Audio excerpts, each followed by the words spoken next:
Welcome to Open Comments with myself, Ash, And me, Oliver. And me, Irene. a show that opens a conversation onto career advice, career journeys, lifelong learning, and more. Through this innovative podcast, we'll be offering insightful dialogues with an equal mix of humour and candour. Join us as we embark on an engaging conversational journey with a diverse set of guests from different walks of life. We hope you enjoy our show and look forward to bringing more topics into the fold for you through each episode. Let's dive in. With us today is Sonia Gonzalez, who is the Digital Portfolio Manager for the Open Group. Prior to this, Sonia was the TOGAF Product Manager. Sonia has 30 years of experience as a business and enterprise architecture consultant in different fields and industry verticals. Sonia's professional experience as a project manager includes leading highly effective teams and applying different frameworks, best practices, and tools.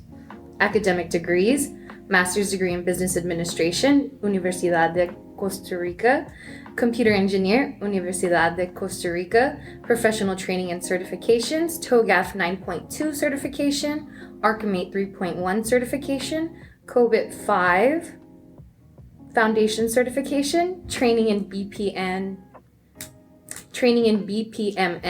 and certified SAFE for Practitioner Certified Product Manager, Association of International Product Marketing and Management. Thank you, Sonia, for joining us for this episode at the Open Group Houston Summit to discuss your career journey, lifelong learning, and more. Okay, thank you very much for having me here. So to start things off, can you walk us through your career journey from the beginning and what sparked your interest in your field? Okay, so I started my career in 1992. At that time, I was living in El Salvador because I was born there, even though then I moved to Costa Rica. And I started working when I was still at the university with my thesis. And it was an energy company in El Salvador back then. And I started working as an analyst and designer, computer systems, and in the electrical field, in the electrical area. And it was fun. I was just starting to learn how to work after being in the university for 4 years. And I worked in there for around 3 years. And after my initial position, I was not anymore a programmer. I became an analyst in another area of the company. After that, I was sent for 6 months to Argentina to work with another team in there. And this team were working, trying to put together a lot of data around the energy sector in Latin America. So I was there representing El Salvador and my company. It was a lot of fun. I learned a lot from that. Then I came back and stayed with another works in El Salvador. Then after leaving the energy sector, I started working with a company that was from the government. They were around the subject of creating scientists and technology into the country. And at that time, it was the 90s already, and it was when the internet was just coming around. And in El Salvador, there was no internet connection. We were going out to the internet through a server in Costa Rica. It was the very, very beginning. So I was with this corporation, this national government agency, working to bring the internet to El Salvador. So I was traveling a lot to Costa Rica without knowing I was going to live there years after that. So I started working in this project, and at the end we made it. We managed to create our own center in El Salvador. So we were the first one that creating a domain for El Salvador in the internet, and one of the first to start offering email services. For younger people, this may find it like, this is incredible, but back then, there was not a lot of email. Most of that was still for the defense sector, even though I know in the US and Europe probably was years ahead, but in Latin America, starting in the 90s. So I was really lucky because I started that journey in El Salvador. After that, around the end of the 90s, I started working with a multinational company based in Costa Rica. And they were working in the bank industry with core system banking, an area that I didn't know at the moment. I had not had any experience at all in banking, so it was an interesting challenge. So I was got a job in there as an analyst for the banking systems. It was a very big project with a big bank in El Salvador to completely change all the core banking system and all the terminals in the ATMs and also in the agencies, in the different agencies for the bank, the branches. So it was quite challenging, and we spent in there like around 2 years and a half, for me, it was learning a new industry. Working in bank is completely different, so I learned the business model, I learned the operation. I was working, of course, with my users and making programs and testing and migrating data and all that. It was a really a very good experience, and I grew a lot in my field, and I know a lot of very nice people. And at the moment is when I first met people from Costa Rica, because we were in Salvador. When that project ended around 1998, and it was no more projects in El Salvador because the company had to leave. And so I was transferred to Costa Rica. It was supposed to be for 6 months. But then I was in the project in there, in another very big bank in there. And I happened to like Costa Rican style of life. And since the project was really, really big, they decided to ask for more time for me. So we need Sonia for more time. So I ended up staying 2 years in there. And it was back then traveling, coming and going from El Salvador, still living in El Salvador, but traveling a lot to Costa Rica. Eventually, I asked for my job to be transferred to Costa Rica because I realized that there were no really opportunities for me in El Salvador in that field. So that's why I moved to Costa Rica in 1999. And I think it was a very good career decision. So I continued working with them for 4 more years. And back then I got married, I had my son in there. I was born in Costa Rica. And after that, I continued working with them for 3 more years. But then I realized that it was further, because it was a freelancer back then, because I was still not legal in Costa Rica, I was still only a resident. So I decided to quit being a freelancer because of my nature. The favorite position for me was a consultant traveling. And I had a baby, so I think this is not a very good fit for me. So I decided to quit them, and the bank hired me. Like a full-time employee. That was very good for me.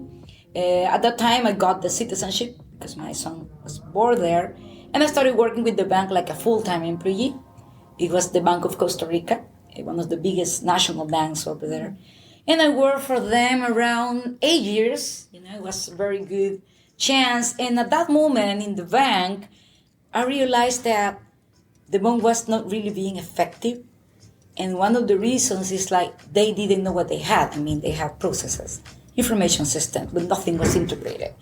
They have different processes. For example, you go into one branch as a customer and the attention was in a certain way. You will go to another one and it was a completely different process.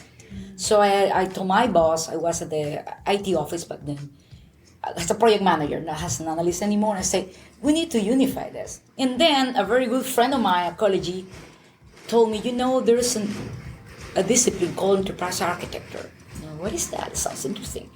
It's how you can put the landscape of your organization from the strategy and try to align the business, the processes, the data, the application, and also a cultural change. So, that sounds like the thing that the bank needs. So I started going into that, and finally we created a specific unit into the bank. It was called enterprise architecture. We depend directly to the PMO at them, but the project management office and the strategic office. So it was a very good position for enterprise architect.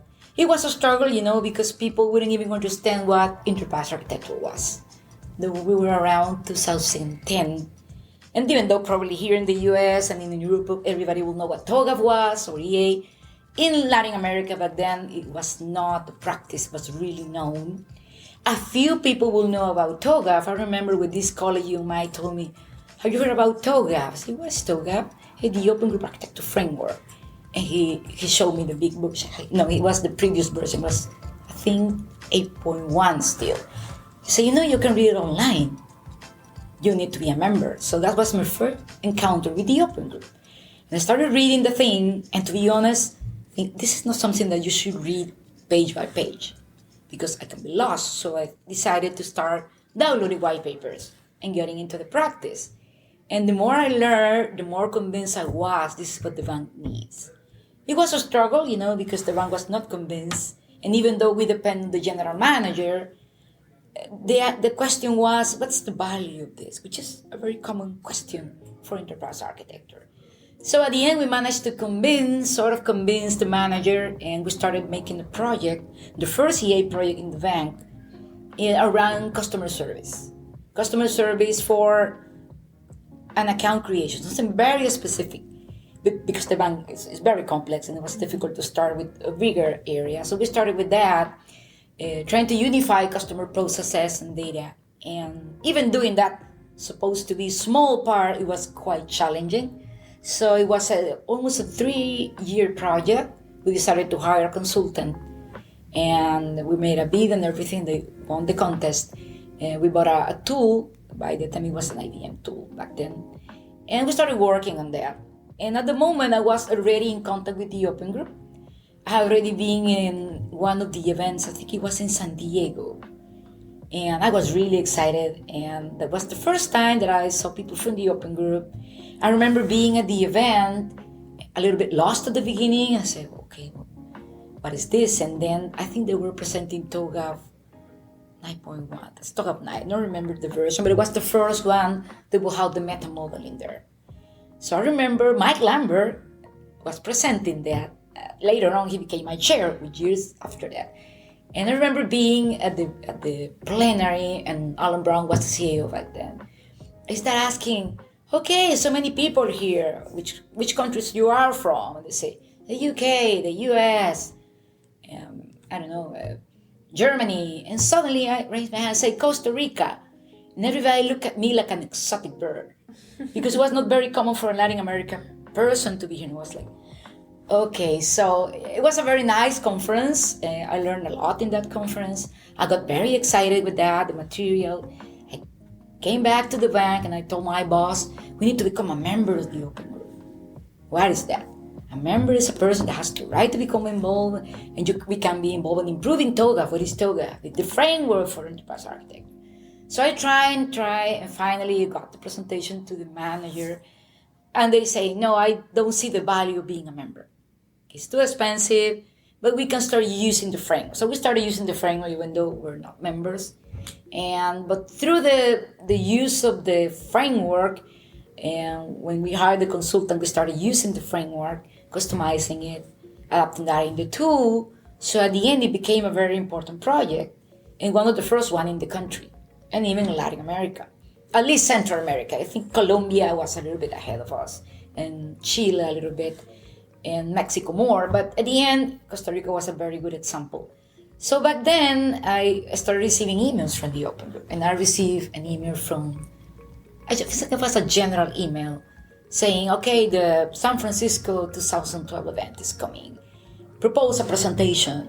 I went to my boss and said, why do we propose the project? You're going to have to present in English. I don't have any issue with that. I was not working all the time in English, by the way. In that time, I was just working in Spanish with people from Costa Rica. I don't have no issue with that, so why don't we do that? And he said, okay, just propose the presentation and see what happened. So I did it. I write the abstract, my summary and all that, I send it. And after like 4 weeks after that, I will receive an email from John Spencer. He's not with us anymore, sadly, saying, thank you very much for your proposal. It has been accepted. I was so happy. I started screaming, I was accepted at the Open Group as a speaker. I went to my boss, say, that the presentation was accepted. What are you talking about? They went for the Open Group. Really? Are you kidding me? And are you going? Of course I'm going. And say, the bank might not approve this. And I say, okay, I will go with my own money. I will prepare the presentation. I will accept the proposal. I will only ask for you to take this week, not as a vacation, but as an official thing. So I made it. I bought my ticket. I accepted the proposal. I prepared my presentation. At the end, eventually they approved the thing, but I had already bought my ticket. I used it later on because I have family in San Francisco, so no issues. So anyway, I went to the conference in 2012. In there, was really excited to be there as a presenter. I was not a member, like I said. I did the presentation. It was good, well received. And in there, I met some people from Mexico. They were from a company called Dux Diligence. They are still members, I think. And the thing that caught my attention is there were members. There were, at that time, silver members. I think from the architect to follow. So that, okay, this is interesting, they are members. So I started, had dinner with them. And they say, we are going to open an office in Costa Rica. where we don't have people in there because there's very few people. Back then I was already TOGAF certified. Got certified with the bank. So I had this dinner with them. It was very nice, and they said, we are interested in you because you have the right profile, you are certified, we need trainers, and we need someone that would get us into this, opening the office in Costa Rica, and also we have the membership, but we are not using it. And that was music to my ears. I said, okay, this is good. So I came back to Costa Rica, and we had a Skype call with them the following week. And to my surprise, they said, we have a business proposition for you. We offer you the consultant position with us.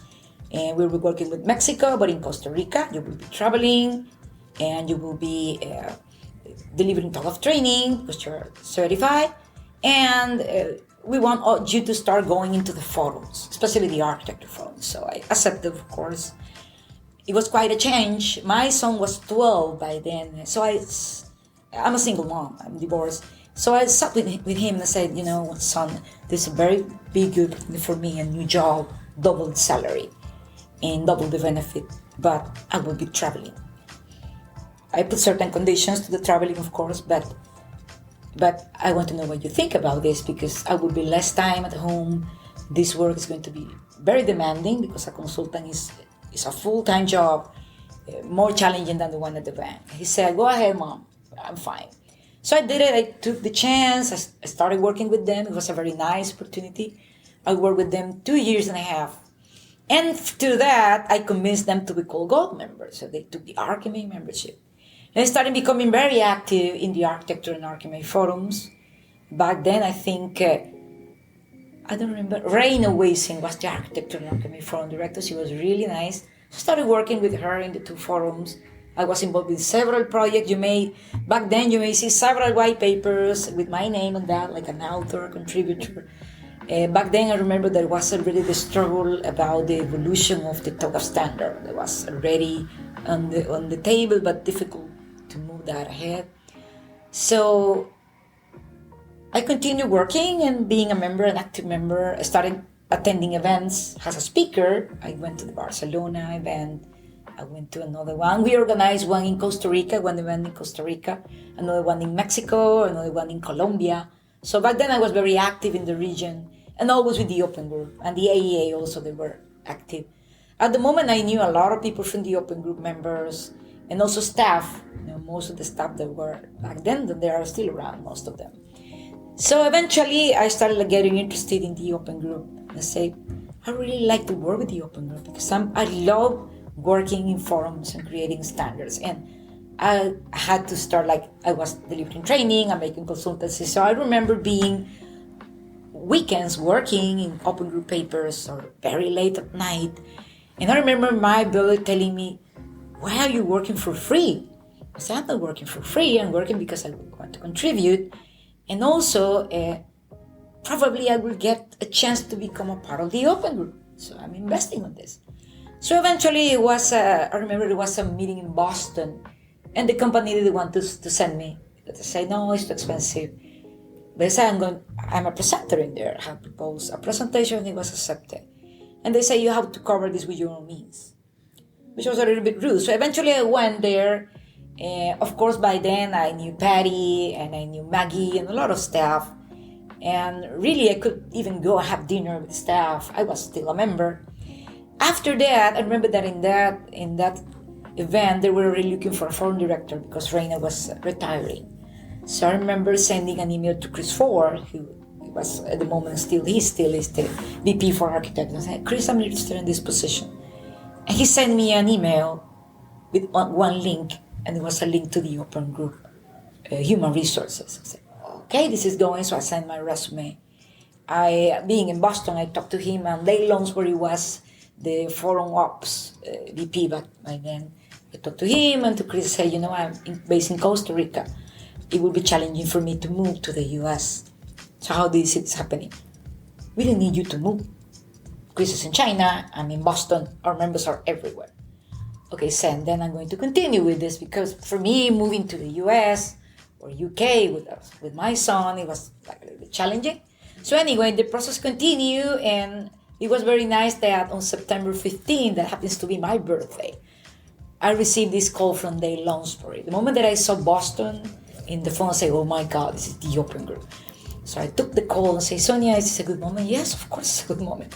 He said, I wanted to make you an offer to join as a forum director for the Architecture and Archimate Forum. Of course, I was happy. I said yes. I didn't even ask for the salary at the moment, to be honest. So then that's the story. I started working with the Open Group in 2014, if my memory doesn't fail. And my journey with the Open Group started with the Architecture Forum, and interesting because I joined my first Open Group event as staff was in London. I think it was October 2014. And when I get there, a lot of people thought I was another member attending, even members, okay, oh, so glad you're here, but why are you wearing an Open Group badge? Because I'm Open Group now. I'm the forum director. So most of them, they didn't know that. So in that event, it was formally announced that she's the new forum director. So I was really happy, even though I learned that it was difficult because I had been a member, a technical person, and being a forum director is completely different. So you need to be in the middle, you need to be neutral, you need to be leading consensus and handling different dynamic of the members, which is not easy. I remember in the first meetings that Chris Ward and they were there supporting me until I got familiar with all the logistic. Of course, I knew the processes, but being a member is not the same. Okay, when you're a staff, you get to know them deeply. But it was a very nice experience, and I started learning. I think one of the biggest challenges back then was to evolve the TOGAF standard, and it was a big challenge. I remember that Mike Lambert, who is a great person that I really care for him, he's from the UK, and he was my co-chair, my first co-chair, and the decision at that moment was to restructure the standard in different pieces, like eventually we did. And it was controversial because a few members will not agree, some of us will agree. So I remember being in very difficult meetings with discussions about that. But everything positive, back then I really knew my members that had been my colleagues first that. And I started growing in that career. Eventually we could evolve in the TOGAF standard. And when I had been, for a few years, being an architecture and archimate forum director, I ended up being the TOGAF product manager. I don't remember exactly the year now, but it may have been around 2018, I think. Yeah, because it was before COVID, 2018-19, that they decided a more executive position for me, because I had been the forum director for years, and eventually you need a change. So I took that step, and eventually other forum directors were hired. I think that was just about to start the COVID situation. Started being the TOGAF product manager, so the view was different. I was the product manager for a couple of years, or a little bit less than that. And even though I was enjoying it, at that time, digital started calling my attention. I said everything was about digital. I remember that back then it was already the Digital Practitioner Working Group was the name back then, and was being led by Dave Lounsbury, his staff. There were a few members, and sometimes I will attend some of those calls just to listen. They were, of course, involved in the DP book. And I started hearing about portfolio and Antora and why do we put the standards in here and say, this is interesting. However, I was so consumed with the product management and TOGAF that it was difficult for me to just focus on that. So again, trying to evolve my career, I had conversation with Chris and also with Steve Nunn. And they decided, okay, Dave is retiring, so probably it's a good time for you to shift. And the position that I would consider is better for you is the digital portfolio manager. So I took the challenge. I think it was almost 2 years now. And of course, it was a completely new area. So no more architecture, even though, of course, everything is connected. So I took the challenge and I started working with the portfolio. And it has been quite a journey. At the beginning, it was mostly to figure out what was happening. And at the moment, part of the work was mostly handled by members because it was a board activity. But eventually I took control of that. We started gathering more members. I started trying to engage existing members and new members. And I think the journey started back then. And right now I think I'm really happy to say that we have evolved the portfolio. And now we have more content in there. We have new standards, we have guides, and eventually this is being growing more and more because now more members are interested in their standards being in there. We are also capturing more interest from the community, people asking what is the portfolio, how we can become engaged on that. And we know that this is representing also a big change on the way that we do business at the Open Group, offering now digital platforms and digital products, but that it is what it is important in the industry now. So we need to drink our own champagne because we do have all of our standards are meant to be used for digital, but are meant to be used together to create synergy. So this is one of the principles of the portfolio, for all the standards are powerful, but whenever they are together, they become more relevant and more powerful. So that synergy is the one that we are trying to put together in the portfolio. So we are evolving into that. And of course, since it is important for me to be growing, I have been taking training, a couple of very good trainings with the MIT. One of them is the 5 building blocks for digital transformation, which is one of the finest training that the MIT will have in digital. And I have been trying to apply that to the portfolio and to the way that we are working at the Open Group. Right now I'm taking another one, which is how to leverage digital platforms and to monetize them, which is even more relevant. So I'm also trying to apply that in the portfolio. And that training is still going on, it's active at the moment.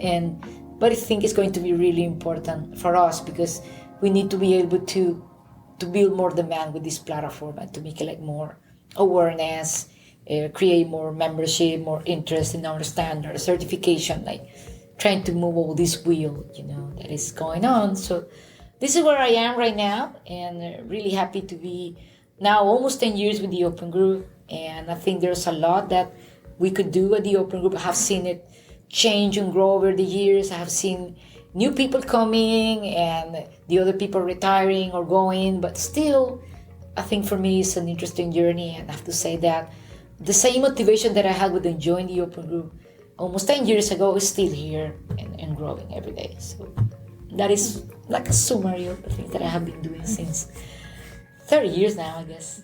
That's quite the career journey that you Yes, had. it Yeah. is. And so it seems like you've been really passionate about your work from the very beginning. So what drives that passion? What sparked your interest within being a data analyst and moving towards where you are now as a digital portfolio manager? I think it's learning. First of all, whatever I am, I try to deliver value to the company and to the people I work with. I try to grow as a person, as a professional as well, because I'm convinced that you cannot grow as a professional if you don't grow as a person. So I try to keep balance, even though sometimes work is consuming, so can be consumed on that, but I try to keep that balance with my personal life. So I think what drives me is the challenge to grow and to learn, to also help others learn, and to give value to the company I work with. That is perhaps the main driver, and also to be changing, because you cannot be in a comfort zone. The moment you are there, you're there. Things are changing.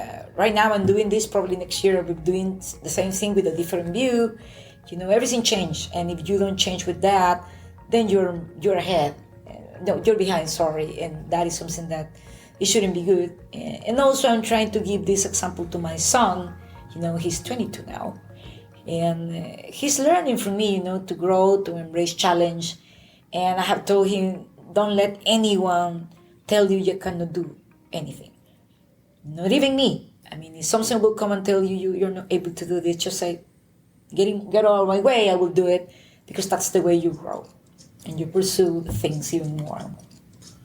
If I could take us back a little bit, if you'll let me, you mentioned one of the harder challenges you had was switching from the technical side to then becoming the forum director for the architecture forum. What was the most challenging part about that transition in your career there?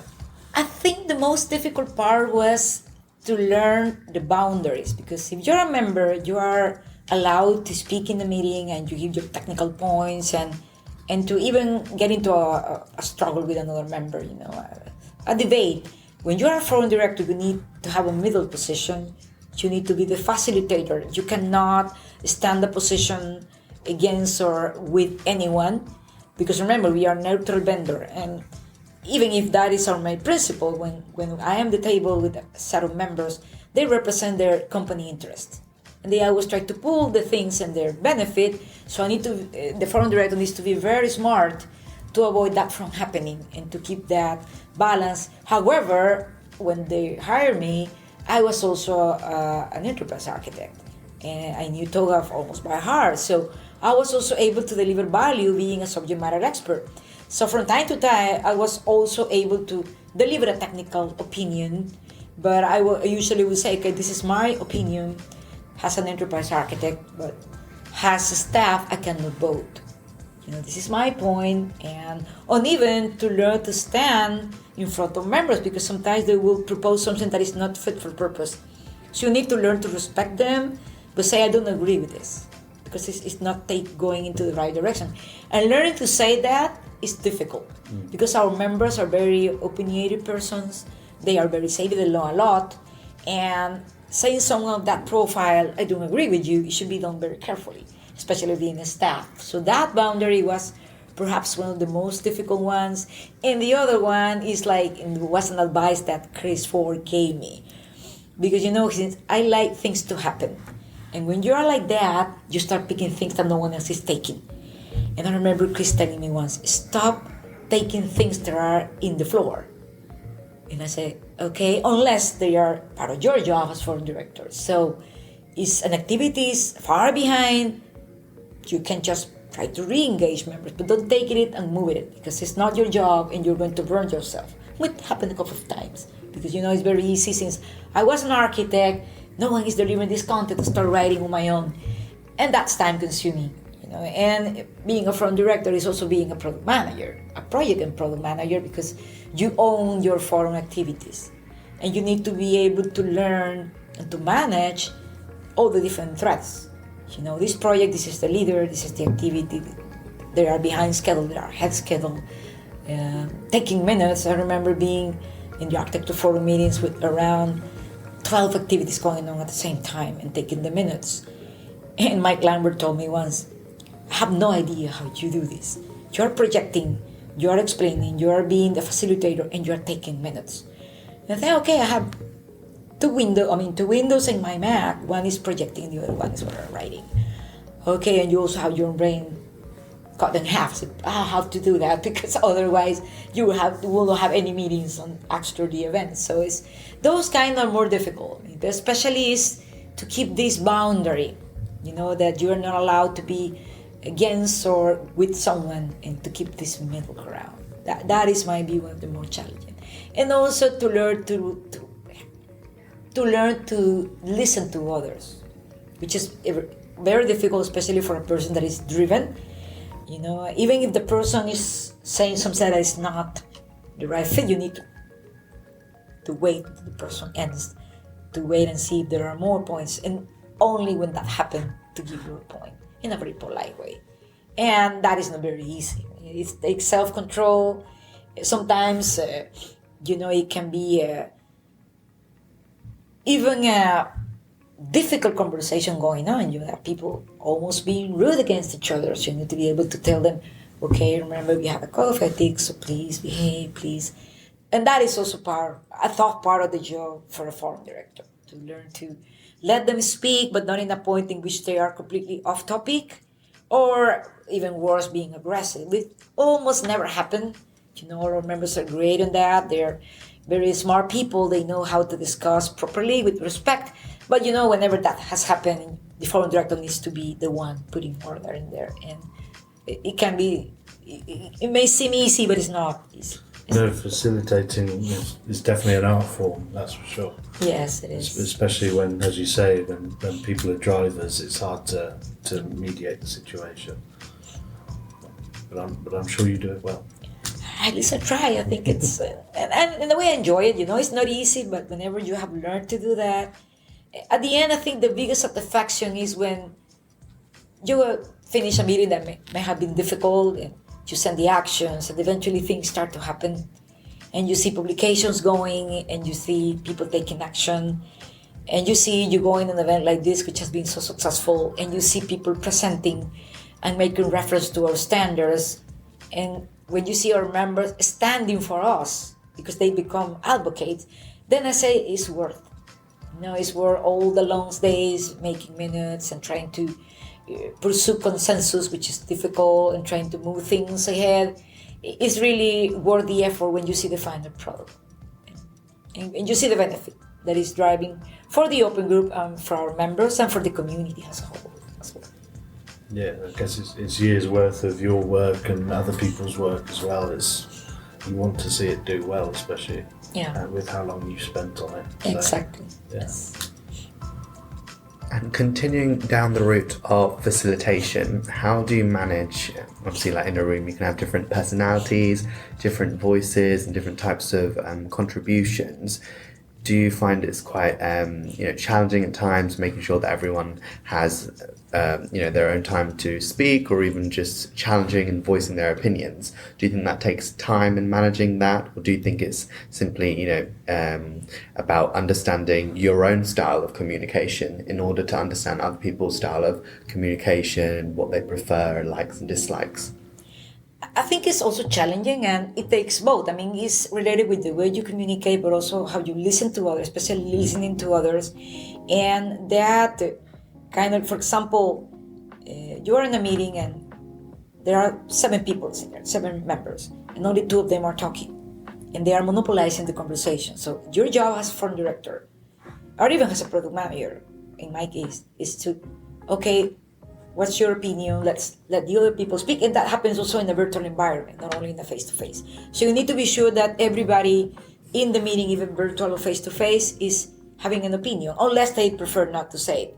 So you learn to do that. And it's difficult because sometimes they are so passionate that they keep talking and talking. And you need to find, okay, we are off agenda, or we need to learn from other people. Please raise your hands if you have a question. Also, you cannot take silence as an indicator of consensus.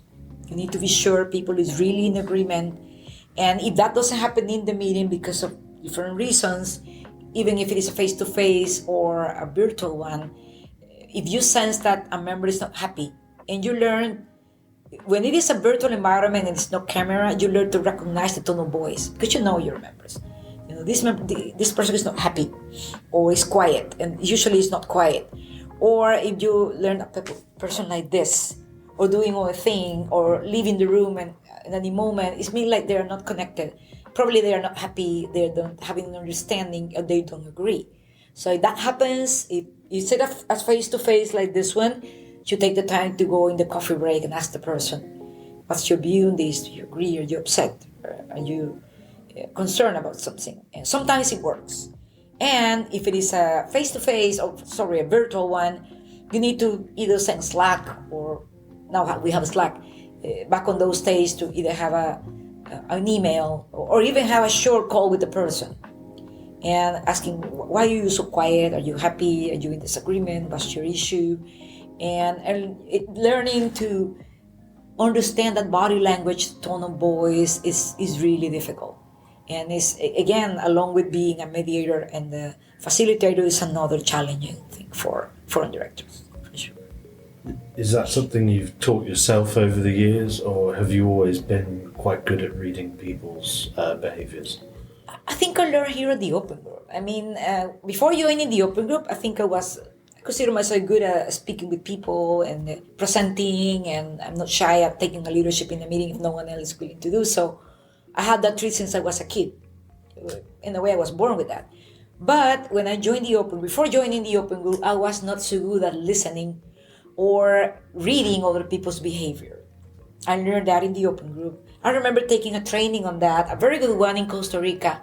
By the way, I sent the presentation to Patty because it may be interesting to harvest that now. But that training was called Assertive Communication Skills.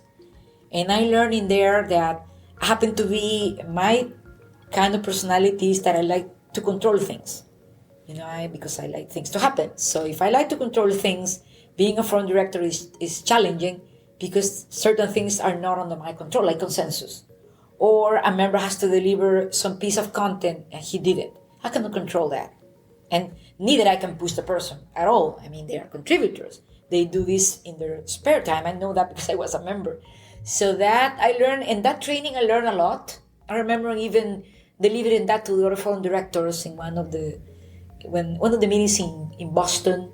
I think I would like to share this with you because I think it's quite helpful. I did that, and everybody said, okay, this is quite interesting. So that training, but mostly my experience, is the one that has made me have developed this style or this skill that perhaps I had, but not that developed. When I was a consultant, it was a different story, but now I think through my use to the open, I have learned to master a little bit that. What would you say was more important or more valuable to you then, the training you've taken or the experience you've gained? I think both. You know, the training is useful to give you like knowledge and some like advice or thing that you may take with you in the world, but at the end it's experience. You know, it's like when you're learning a language, you may take some courses or training or whatever, but if you don't practice the language, you will forget the language. And it's the same with this, you know, and the day-to-day and my daily job is about that. You know, even though I'm now the product manager and Michelle is the foreign director, we both work together on that. And sometimes it's a little bit blurry, sometimes she's on vacation or away, I take the lead. And since I had been a foreign director for years, that comes natural. You know, to facilitate a meeting, it comes natural. And eventually, it's interesting because that became something that you learn in your personal life. I remember when I was still living in Costa Rica, and we put together this new commission in the condo because pets were not allowed, and I had a dog. So there were a group of people that we had pets, and they said, okay, we need to do something here because we cannot be hiding our pets. So we created some rules, you know, at the end it became a formal rule and policies for the condo, and I offered to deliver the things. So with other people, we even consult a lawyer for that. It was very formal. So we made the document, and I made some slides. And they say, okay, Sonia, I think you should present this. Okay. And I presented the thing, and it was a lot of opposition at the beginning. So very similar to the thing that we do here. But since I'm used to doing that with difficult people, because back then there were like half of the people, probably less than half, were against pets, and the other one were pro-pets. So, and we needed voting for that. And it was not a full consensus, but it was at least 60%. And we made it, you know, the vote, the rules were accepted, and pets were allowed. And thinking about that, probably if I had not this experience, I may have perhaps presented the thing, or even made the rules again along with my other friends, but defending it in front of people probably would have been more challenging. So at the end, you learn to apply that to your personal life, to influence on others, and without them knowing they are being ruled in a certain direction. I want you to be here, and slowly, and the way that you realize it, you're there. So at the end we made it, you know, it was approved. And now, you know, I left Costa Rica a couple of years ago, but I still have my place there. So that's still my place, is rented. And sometimes I will receive emails from my friends there, you know, due to the rules that we put together for pets, now we are allowed to walk our pets here. And there's no more issues. So at the end, we made something good. And I defended that easily, quoting, because of my experience with the open. It goes to the personal life sometimes. Yeah, so it seems like you've been having to do a lot of defending of your ideas and what you want to persevere and what you're passionate about, but what have you had to defend yourself from during your career journey? Do you mean personal? I guess just what challenges have you faced yourself while transitioning and being within this industry and this field of people that you're surrounded by, and just the challenges that they have brought to you personally, maybe being as a woman or just being from Costa Rica and working with different... Yeah, I think it's probably the biggest one at least in the professional field, is the resistance to change. You know, it doesn't matter if you are in Costa Rica or Salvador or here or in Europe. I have learned that also working with the Open Group, because we work with people all around the globe. The issues are the same. We are humans, and humans, if this glass is here, I don't want this to be here because I will have to move. And I don't want to move. And there are people that are very open to changes, some of us are not. And when the person or persons that are not willing to change have power, it becomes even more difficult. And I had to face that, for example, when I was at the bank in Costa Rica trying to make enterprise architecture in there. I had a lot of that pushback at the beginning, especially because people were not having an understanding of the importance of this. Sadly, when I left the bank, I think it's not that the activity died, but now they are more IT. So it has to be someone in there pushing. I think probably that's the one that I have to say is more challenging. In a personal basis, I think one of the beauties of being in Costa Rica is like I've never felt like a foreigner. I'm a citizen, by the way. I have both citizenship, but even before, I don't recall no one in Costa Rica making me feel like I was different because I was not born in there. Mm-hmm. And there are certain things, I'm still Costa Rican. You have the habits and the way of thinking. I lived there 23 years, so it's a lifetime. So I never felt that. And being a woman, that's challenging. And I have to say that the issue that being a woman was more for me in El Salvador because of Costa Rican culture is more open to different genders and way of thinking. In a way, they're a little bit more advanced, perhaps. In El Salvador, they are more conservative and less open for certain behaviors for women. So I remember being, years ago when I was still a consultant at the bank in El Salvador, working with a guy, he was the head of the accountant and finance office at the bank, and I was in charge of the accountant system. And this person, he hated working with me because I was a woman. That's the only reason. I thought, why this guy is so aggressive? And so I stood for my ideas, because I was right, and I had the benefit of that, the company supporting me. You're a consultant. You're not. They cannot treat you bad, because if they do that, you need to let me know. The project manager told me that because you are a consultant. You're not an employee, a bank employee. So this guy was really aggressive. And then I was having once a conversation with another lady that happened to work in the bank. And she said, it's not for you. It's not something personal. Not even professional. It's because you're a woman. I said, but that's not. Yes, he doesn't like working with women. And I don't know how it is right now because even though I live there, I work with the open group, so I work from home. So in Costa Rica, at least, there are more women in the field, and younger women, like around 30s. I met a lady from Uruguay. She's great. The party what they are members, they gave us a very good case study. They made a e-government in Uruguay using TOGAF. That was the case that she presented. Another lady in Peru, in the bank in Peru, very smart lady. This lady in Costa Rica, which is the head of one of the biggest private banks over there, she's the IT leader. She's still the IT leader. And there was another lady that was from Salvador. She was, back then, now she's in a different position, she was the IT leader for a big airline company called Avianca, which is from Colombia. And she was leading a team of architects. So it's interesting because when we had the event in Mexico, and Mexico also, women, when we had the event in Mexico and in Costa Rica years ago, I remember Birgit from the AEA telling me, it's amazing how many women are in Latin America, and in the US, it's mostly men. So that is an interesting fact, But still, being a woman is always more challenging, Sometimes it's a cultural thing. As I was saying, I cannot say like being a woman has made me impossible to do things. I'm saying I have never been in that position. To being harassed by someone that's not happened to me, to be honest. But in general, it's more challenging. For example, I was having a conversation with a colleague years ago. I was already at the open group saying, my son was still minor. For me, traveling is challenging because it's not only making the suitcase and leaving my place. And I have to be sure that there's food in the fridge, that the bills are paid, that my son is covered, who's going to take care of him because I'm a single mom.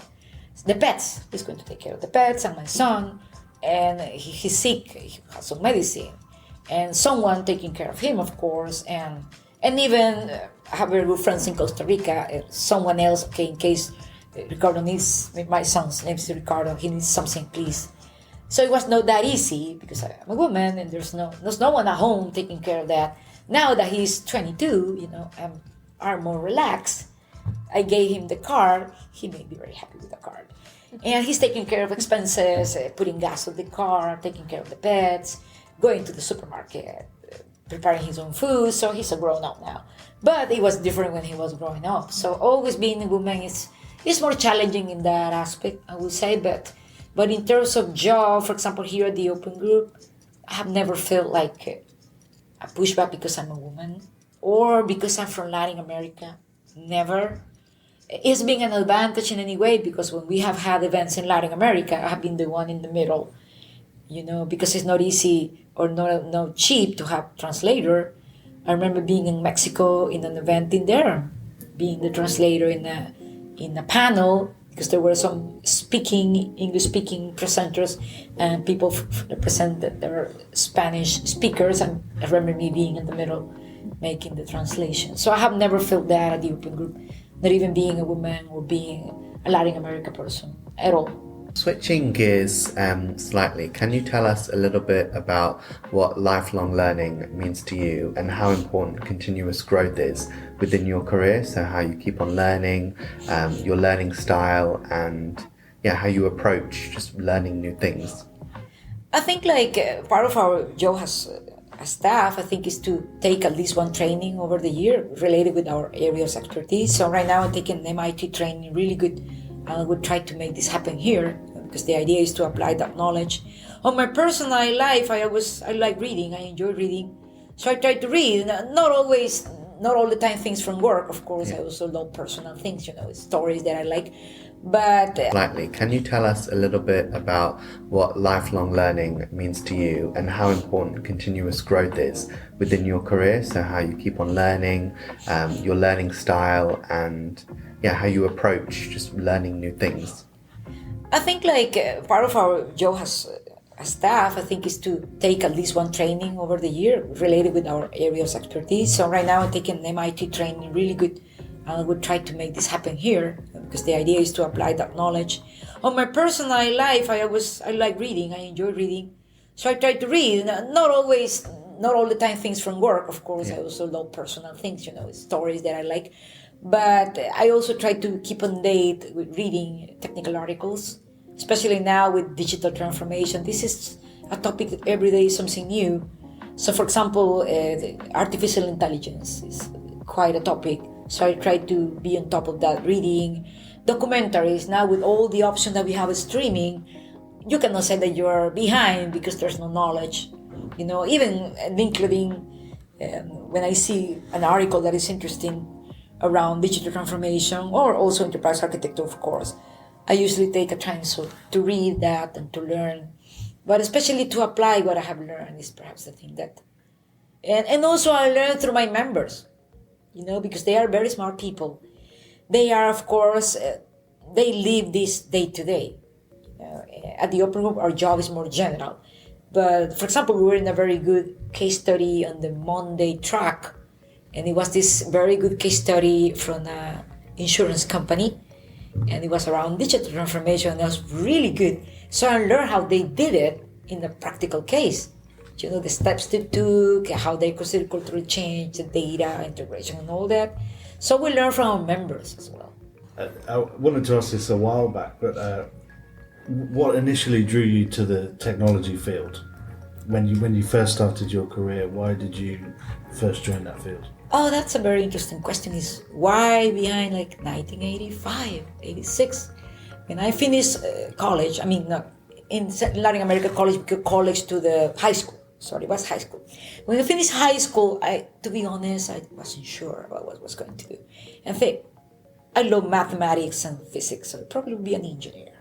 So started majoring in civil engineering, building buildings, in construction. And I had a few months before starting university, and back then it was this small computer that you can program in something called BASIC. It was probably don't exist anymore. So I remember being in my spare time making programs in there. And my brother, he's 3 years older than me. He was already at the university. You're really good at that. I like that the computer is doing what I want it to do. It's like a challenge. I want you to count from 1 to 10. He did it, count. So I spent hours and hours, and then I took some training like for hobby about programming, and I started that. And And the trainer, he happens to be a friend of mine that I had met when I was in high school. So he let me spend hours in the room with the computers. Back then, we didn't even have personal ones, and they were expensive. They were not personal, I think, like this laptop. So I remember spending hours in there. When I started the university, my first year was fine because it's math, and I was very good at math and physics. The second year, I decided to start taking some subject matters related with my career, which is civil engineering. So I started taking them. And in the first subject that I took, I think I'm lost here. I may understand this because I like physics and math, but I don't like this. So I started getting very confused. I remember telling my brother, we have a very good relationship till today. I don't know what to do. I feel lost. What's the matter? I'm not sure I like this. And I have wasted one year. You haven't wasted anything. You're just starting your career. These are common subjects. If you change your career now, you have not lost any money or time. I was not working back then. My parents were paying for me. So I was really concerned because it was expensive for them. We were not a wealthy family. So anyway, I started, and my brother said, why don't you study to be a computer engineer? What is that? Is there a career for that? Yes, a new one. Back then it was a new one. So I started, oh my God, I love this. So I went to my parents and I'm going to change my career. And they didn't understand back then what it is, a computer engineer. So what is that? No, you better be an engineer. This is an engineer, but it's a different one. So I asked them, okay, I'm going to change this. Are you willing to continue paying this for me? Even if I change? And they stood like that, like staring at me. If you don't, I will get a job and I will do it. Say, no, let's go ahead, change. So I started in that and I really loved it. You know, I started was a 5-year career. I didn't lose the first one because it was common math, mostly math. So that's when I realized that I liked that. When I graduated in 1992, I started working in this first company. And I really realized, okay, I can do this for a living. Back then I was a programmer, the very basic, you start being basic, you don't have a big salary, I was 22, I was still working in my thesis for having my title, my degree. So I started working in there, and the programming was around the electrical sector. It was my first industry. I learned very quickly about the industry, mostly because my dad worked for 40 years in that field. And my brother works in that field, so it was kind of like a family thing. So I started working on that, and I realized that I really like it, so I made the right choice. So I graduated. Then I started studying my business administration master degree, becoming a business manager. So I started studying that because it's not enough to have one career, and I also studying English. I had taken some English classes at the university, they were technical ones. So I decided to take full-time at the American school in Salvador. Full-time, 3 years, the whole day, Saturdays, until I get the TOEFL, all the thing. I love English, so I get good grades. So anyway, but I was not speaking it. That was the issue. So then I started traveling because of working reasons. I was very lucky because I had been working with that electrical company for 6 months, and I was sent to a conference out of the country. And my brother told me, there's people here that has been years in the company. You have been here 6 months and you're traveling now. And I realized that I love traveling because it was my first traveling on my own without my parents. And in there, I remember that it was a place that English was spoken, not Spanish. I think it was Trinidad and Tobago. They speak English there. And it was a Latin America conference, but in the place they speak English. So I realized that, okay, I'm good at this. It's not only because I have taken classes. So I became the translator, become my colleagues and the people at the hotel and at the airport and everything. So I say, okay, I need to start practicing English because otherwise I will. And I was very lucky because I started traveling, and it was usually places where English was spoken. So I was lucky in that sense. But back a little bit more to your question, I decided to study this because I love making programs and make the computer do what I wanted to do. I enjoyed that until I was a programmer. I was still a programmer when I was working at the bank. And then when I moved to Costa Rica, I worked for 8 years. The first 2 years, I was still a programmer. After that, I started being a project manager, so I gave a lift. So no more programming for me. I was the manager. But still, I remember that I knew by heart the code of the programs at the bank. So whenever one of the members of the team will have any issues, I would say, just go to this code, line this and this, and you will change this. How come you remember that by heart? Because I know that program. Program is like a set of instructions that you follow. And so I like that until I decided that it was a good time for me to make a movement, but I enjoyed that for years, being a program. And you mentioned that your brother had gave you some advice when you were going through some tough times in schooling. Was there any other mentors that you had when you were first starting off in your career? Okay, he was perhaps one of the major ones. And I would say still now, it's like we were just the two of us, but we are very close. Let me be, who else? Okay, this friend that I had a very good friend when I was in high school. Actually, he was my teacher at high school when I graduated from high school. We continued being friends. And he was the one that was teaching in this training that I took, informal training. He also told me the same, you're very good at this. You spend hours here. You don't even feel time. So have you considered majoring in this? I say, no, I'm probably going for engineering. Why? Because I'm good at math. I say, okay, but computer system also have math. Really? Yeah. Okay, I think just a comment, but then when I decided to change my career, I called him and said, I may go into computer engineering. Good, it's a good decision for you. So that's that friend. He's still my friend, by the way. He and his family now. Probably those were the major ones. After that, when my parents came to understand what computer system was, because back then in the 90s, they were not young people by then. Now they are gone, unfortunately. But when they started to realize what computer was, they say, okay, my daughter, she's married in that. They were very proud. At the beginning, they didn't understand the change. But I think probably my brother and this friend were my major mentors. And then through the career, of course, there are always teachers that motivate you to continue being moved. I remember having a very good math teacher at the university. And we studied a lot of math. I love math, but in a certain moment, I started asking myself, when in my life I'm going to use to mathematically prove that 0 is equal to 0. You have this exercise, you have to use math axioms to prove that. And it was a whole page proving that 0 is equal to 0. I said, I did it, but what's the purpose? And then I asked he was a very good teacher and has a very high position at the university in the math department. I said, I have a question for you. I was an instructor back then, I remember. What's your question, I love math, and I happen to be very good at math, but why so much math for us? I'm not going to be a mathematician. No, but being a computer person, even if you don't program, you learn the logical ways to solve problems. You will not be able to make a program or to solve a problem in the computer area space if you don't have that logic. And math gives you that logic.